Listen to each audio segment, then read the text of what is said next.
वैसे तो chief justice of India DY Chandrachud ने पिछले कुछ समय में बहुत से ऐसे फैसले लिए हैं जो मोदी सरकार के लिए मुसीबत बनकर आए हैं, लेकिन वो एक फैसला जो बीजेपी के गले की फांस बन गया, जिसको लेकर बीजेपी की धज्जियां उड़ गई, वो था इलेक्टोरल बॉन्ड योजना। सुप्रीम कोर्ट के सख्त रुख के बाद जब से ये घोटाला उजागर हुआ है, तभी से बीजेपी काफी ज्यादा चिंता में नजर आ रही है, क्योंकि ये देश ही नहीं बल्कि दुनिया का सबसे बड़ा स्कैम बनकर सामने आया है। जब से एसबीआई ने इसका डेटा सार्वजनिक किया है, तभी से इसको लेकर विवाद बढ़ गया है और विपक्ष लगातार बीजेपी को घेर रहा है और अब एक बार फिर से इस पर विवाद खड़ा हो गया है, क्योंकि निर्मला सीतारमण ने इस योजना को दोबारा लाने के संकेत दे दिए हैं। जी हाँ, इलेक्टोरल बॉन्ड स्कीम पर वित्त मंत्री निर्मला सीतारमण ने हिंदुस्तान टाइम्स को दिए इंटरव्यू में कहा कि अगर हम सत्ता में आते हैं तो इलेक्टोरल बॉन्ड स्कीम को फिर से वापस लाएंगे। इसके लिए बड़े स्तर पर सुझाव लिए जाएंगे, यानी कि इस बार स्टेक होल्डर से बातचीत करके वो ये योजना लाएंगे और जो कमियां रह गई थी उन कमियों को दुरुस्त करके लाएंगे। इस तरह का बयान निर्मला सीतारमण ने दिया, यानी कि उन्होंने साफ तौर पर सीजेआई चंद्रचूड़ के फैसले को पलटने की बात कही। और हैरानी की बात तो ये है कि जिस योजना को लेकर सरकार को सबसे ज्यादा शर्मिंदगी का सामना करना पड़ा, उसी फैसले को दोबारा लाने की बात आखिर कैसे की जा सकती है। वहीं निर्मला सीतारमण के इस बयान पर घमासान तेज होता जा रहा है। विपक्ष लगातार उन पर निशाना साध रहा है। कांग्रेस ने भी चुनावी बॉन्ड से संबंधित वित्त मंत्री निर्मला सीतारमण के बयान को लेकर उन पर निशाना साधा। पार्टी ने आरोप लगाया कि भारतीय जनता पार्टी ने इस योजना के जरिए जनता के 4 लाख करोड़ रुपए लूटे हैं और आगे भी इस लूट को जारी रखना चाहते हैं।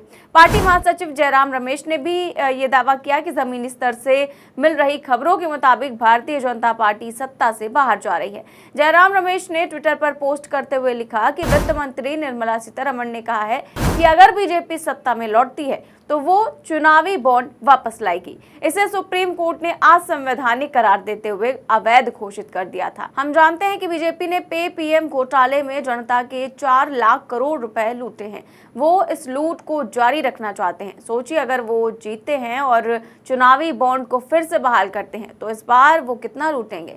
जयराम रमेश ने आगे कहा कि हमारे जीवन काल में भारत का ये सबसे महत्वपूर्ण चुनाव है। शुक्र है कि ये भ्रष्ट ब्रिगेड सत्ता से बाहर जा रही है।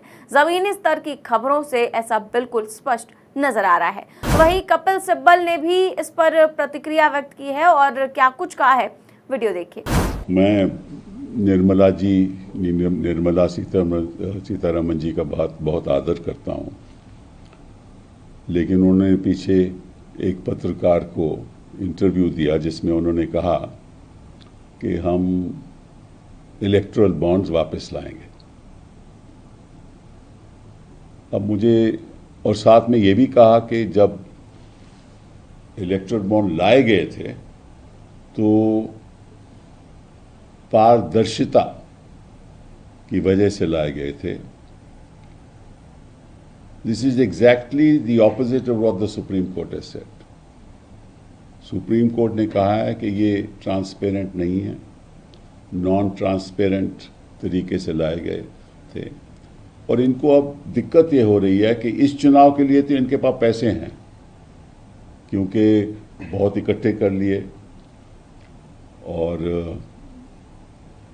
अब उनको मालूम नहीं कि भाई हारने के बाद इनको पैसे की तो जरूरत होगी।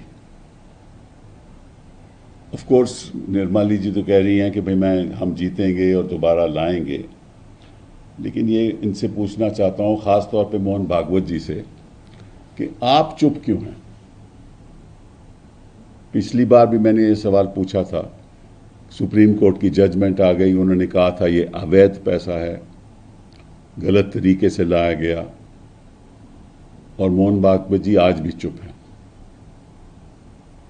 और आज भी मैं पूछूंगा मोहन भागवत जी से कि आपकी क्या राय है। आप तो इनके परिवार के लोग हो ना, तो आपको अपनी राय सामने रखनी चाहिए।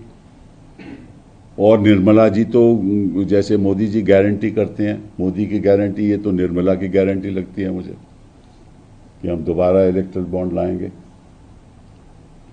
जब सुप्रीम कोर्ट ने कह दिया कि आपको 6 लाख करोड़ मिल गया, 6,000 करोड़ मिल गया, 6 लाख नहीं 6,000 करोड़ मिल गया। और उससे आपने क्या किया? और कह रही हैं ये तो ब्लैक मनी, जो कैश का पैसा है ज़्यादा बढ़ जाएगा। बट ये जो 6,000 करोड़ था, ये कौन से कैश का पैसा था? ये तो वाइट पैसा है जो कॉरपोरेट सेक्टर ने आपको दिया है, और जिसकी रेड हुई उसने आपको इलेक्टोरल बॉन्ड दे दिया। और आज भी कहती हैं कि उसका कोई ताल्लुक नहीं है रेड के साथ।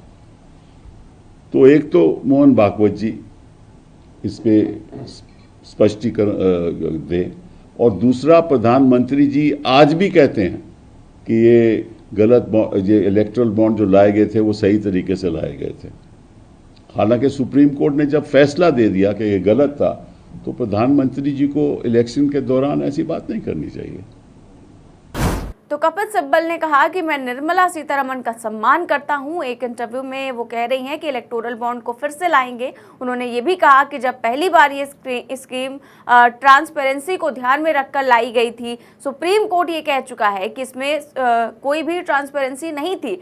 सरकार इसे नॉन ट्रांसपेरेंसी तरीके से लेकर आई, और अब समस्या है कि उनके पास इस चुनाव के लिए तो पैसा है, लेकिन वो ये भी जानते हैं कि अगर हार गए तो भी पैसे की जरूरत होगी। मैं मोहन भागवत से पूछना चाहता हूं कि आखिर वो इस मुद्दे पर खामोश क्यों हैं। इस तरह के सवाल जो है वो कपिल सिब्बल ने पूछे। आपको बता दें कि सुप्रीम कोर्ट ने 15 फरवरी को इलेक्टोरल बॉन्ड स्कीम पर तत्काल प्रभाव से रोक लगा दी थी, और सुप्रीम कोर्ट ने इस स्कीम को असंवैधानिक करार दिया था।